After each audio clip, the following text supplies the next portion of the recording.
Welcome back to the Deep Dive. Today we're looking at something pretty specific, but also really powerful. Yeah, it's a product listing for the Thor Broadcast H-8HDMI-IPCast. And the name is a mouthful, but the key number here is 8.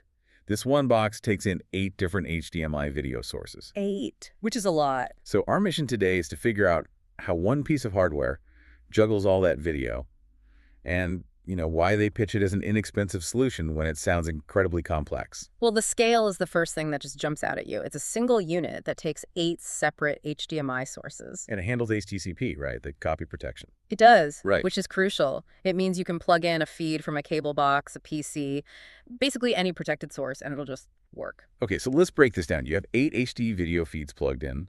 That is a massive amount of raw data. How does it squeeze all that down to go over a network? That's the core of it right there. It's all about compression. Okay.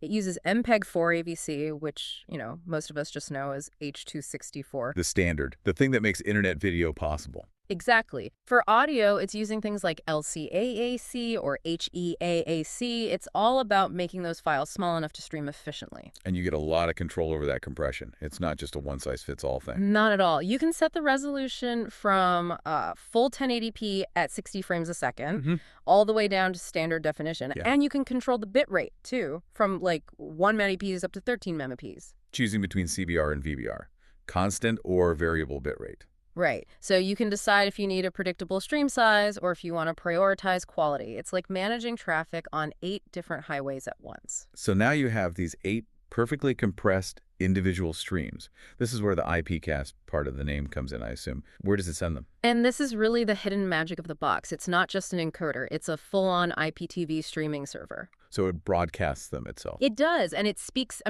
basically every major streaming language. It supports IP over UDP, which is great for local networks. Okay. But it also does RTSP, RTMP, HTTP, and HLS. That's a lot of acronyms, but what does having all those options actually do for the person using it? It just means universal compatibility. It'll work with anything. Pretty much. RTMP is what you use to stream to, say, YouTube. HLS is what your phone or web browser uses. So this one box can take a camera feed and send it everywhere all at once. To a phone, a smart TV, a computer, anything. Okay, and I saw some really interesting professional features too. You can actually alter the video itself. Yeah, you can bake things right into the stream. You can add your company's logo, for instance. Or a caption. It even said a QR code. A QR code, which is really clever for making things interactive. And all of this, all 8 channels, you manage it from a simple web page. So no special software to install. Nope, just a web GUI. But the most advanced feature, the one that really shows its power, is the scaling. The 4 scalars and multi-rate per each. I was wondering about that. How does that work? Okay, so for each of those 8 inputs, For each individual one, you can create multiple different output streams at the same time. So you could have like a super high quality one for a big screen. Exactly. And at the same time, a lower quality, low bandwidth version for someone watching on their phone, all from the same single input. Wow.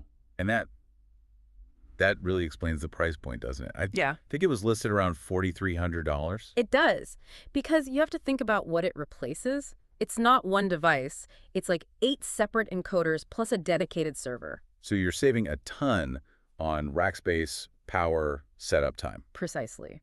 The takeaway is that its value is in that density. It bridges your traditional HDMI sources to every modern streaming platform, all in one go.